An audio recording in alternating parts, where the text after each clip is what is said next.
જય માતાજી, જય શ્રી કૃષ્ણ મિત્રો। ચણા વટાણા પલાળી લીધા છે, પછી સાંજ પડી ગઈ છે। 8 કલાક પછી ચણા વટાણા બટેકા મિક્સ કરી લીધું છે। કુકર હવે ચડાવશું ગેસ ઉપર।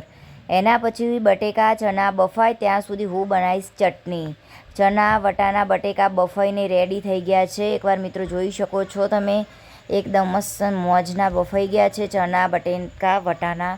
ત્રણે ત્રણ વસ્તુ રેડી થઈ ગઈ છે। હવે આપણે બનાવીશું આંબલી અને મીઠું પાણી। ગોળ લઈ લીધો છે, આંબલી લઈ લીધી છે, અલગથી એક્સ્ટ્રા આંબલી લીધી છે। એ આંબલીમાં તીખું પાણી બનાવવાનું છે, તો બંને પાણી આપણે રેડી કરી દઈશું। તીખું પાણી પણ રેડી કરી દઈશું। હવે મરચાં લઈ લીધા છે, વધારે 5-6 મરચાં લીધા છે, કારણ કે તીખું પાણી બનાવવાનું છે તો એકદમ તીખા મરચાં જોઈએ। હવે ગોળ છે અને આંબલી છે તેમાં પાણી એડ કરી દઉં છું। એ જ્યાં સુધી પલળે ત્યાં સુધી એક બાજુ ચટણી બનાવી લઉં છું।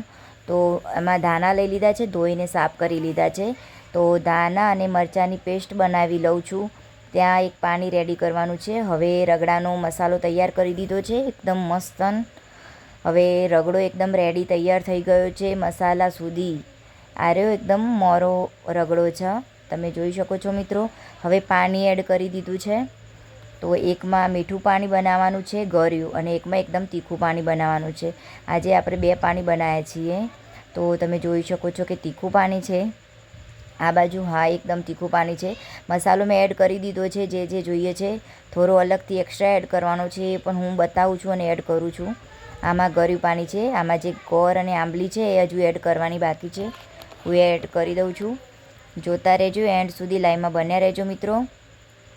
જો હવે ગરમ મસાલો એડ કરું છું। ગરમ મસાલો ઓછો હતો તો ફરીથી એડ કરી દઉં છું। એના પછી નમક બી ફરીથી એડ કરી દઉં છું।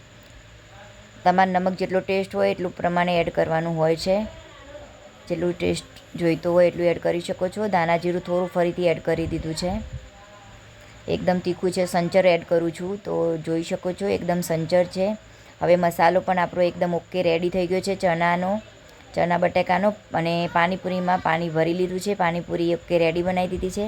હવે જમવા બેસવાનો ટાઈમ થઈ ગયો છે મિત્રો, તો જોઈ શકો છો રગડો છે, બટેકાનો મસાલો છે, અને 2 પાણી બનાવ્યા છે। એકદમ રગડો બનાવ્યો છે, લારી જેવો રગડો બનાવ્યો છે।